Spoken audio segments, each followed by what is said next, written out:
Have you ever met somebody who talks about something like they really know it, but they just don't? They're wrong?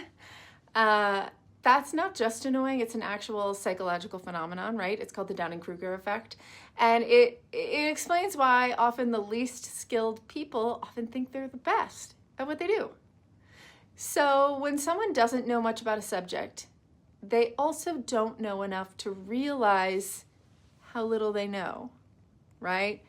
Their confidence skyrockets. Meanwhile, people who are really knowledgeable about a subject, they may question themselves a lot because they understand how complex it truly is.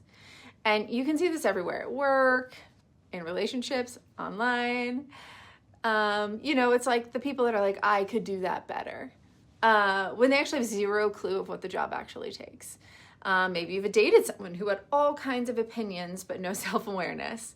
Confidence without competence does get rewarded a lot because we kind of reward boldness a lot, but loud doesn't make you right. Sometimes humility is actually a better indicator of more skill and knowledge, right? I've seen studies that say that like a large percentage of men, like a majority of men, feel that they could land a plane, like a jet, in an emergency, right?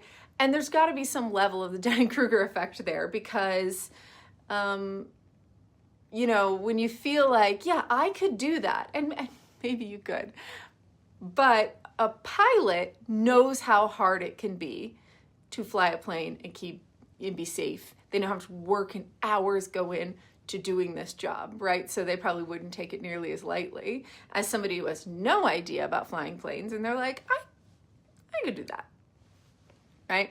So what are some other examples in pop culture that you can think of?